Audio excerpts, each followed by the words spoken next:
ครับ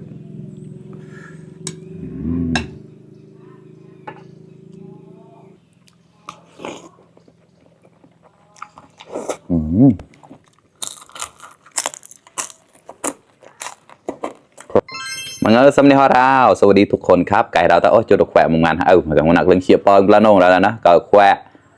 ะป้องแล้วก็หอมเฮมเปล่านะไม่หอมเลยนะโอ้เจ้าถุงเอกเลยดิฉันก็หม้อเขาเลยจุดตรงกลางอย่างนี้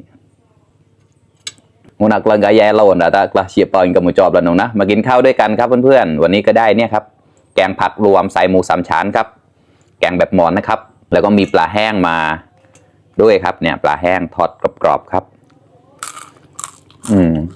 มุกไก่เปิดหมอนกบสีแล้วคะแนนสุนสวรรค์นะมากินข้าวด้วยกันครับเพื่อนๆกระดาษกระเต๋าหนงนะโซทันยีจะเอาหมอเรานะ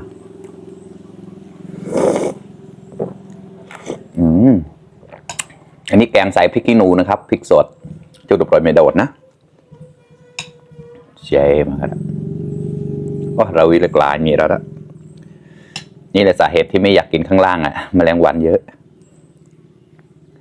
โอเคนี่ตักใส่เลยครับ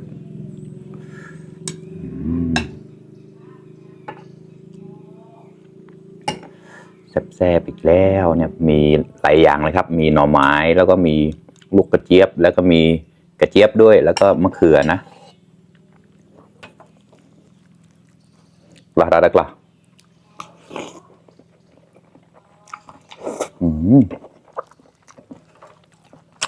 อร่อยมากหมูสามชั้นครับ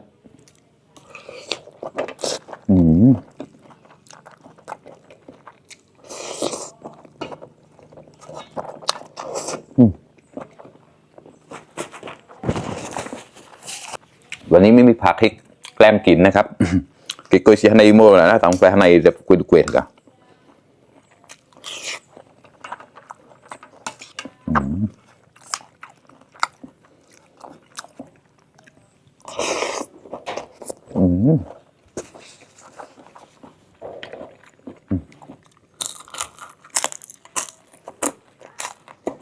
ครับ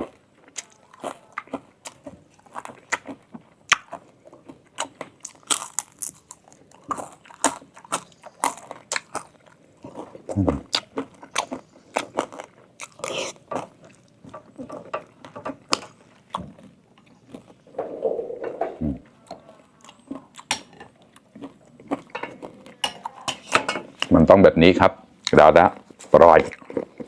เปิดจิ้นจิ้นต้นครับแบบนี้เลยแซ่บๆนะเป็นเราชื่อขั้วแล้วนี่ใส่พริกแบบนี้เลยครับพริกป่นมากว่าเราได้กว่ามาครับเพื่อนๆ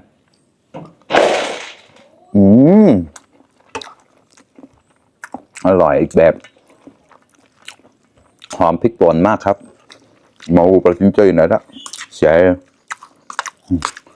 จากแกงสีเหลืองเป็นสีแดงแล้วครับ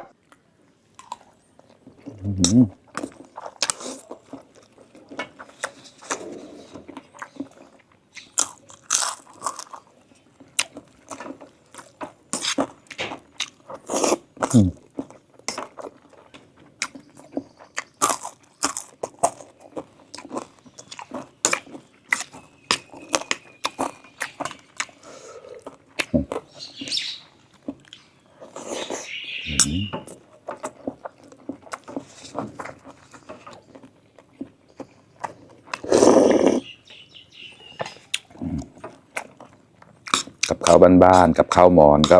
จะประมาณนี้ครับ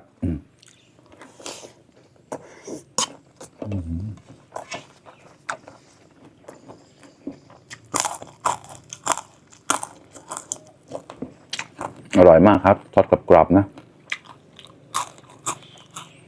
ทุ่งโซนเนอะ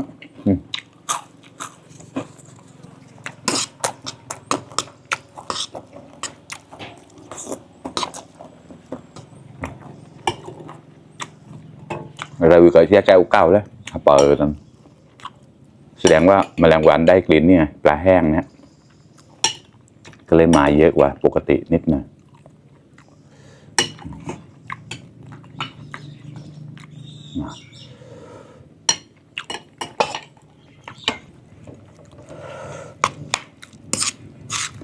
มาครับเพื่อนๆกล้าตะกล้า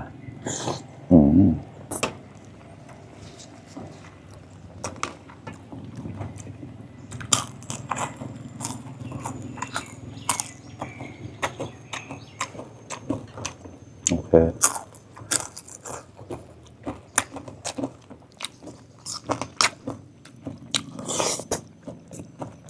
ใครที่ยังไม่ได้กินข้าวมากินข้าวด้วยกันครับเพื่อนซีป้อนเหมือนจะเราได้เยอะ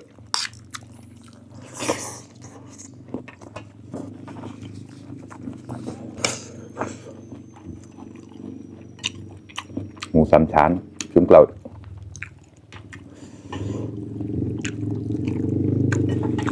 มาอีกตัวอีกสักหน่อยจุดสิบเราจริงๆเงียบแล้วนะ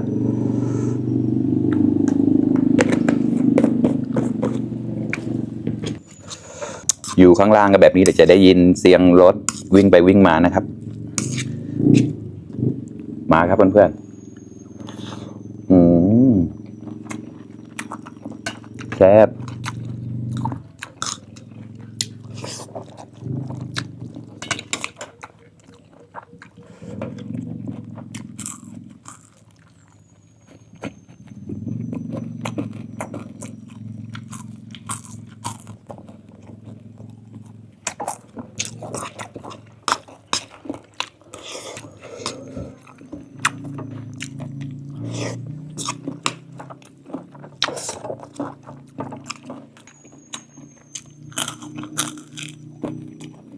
อร่อยมาก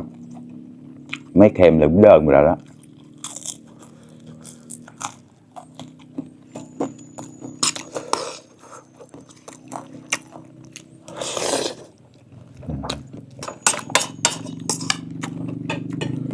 ชื่อเล็กแรงอีกแล้ว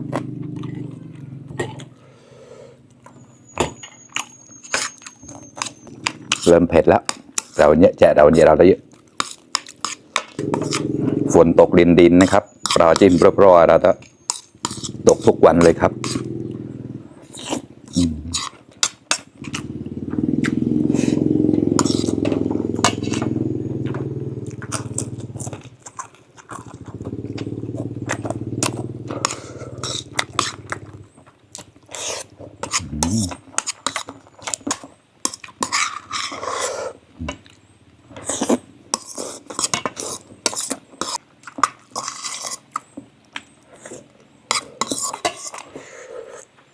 ก็แล้วก็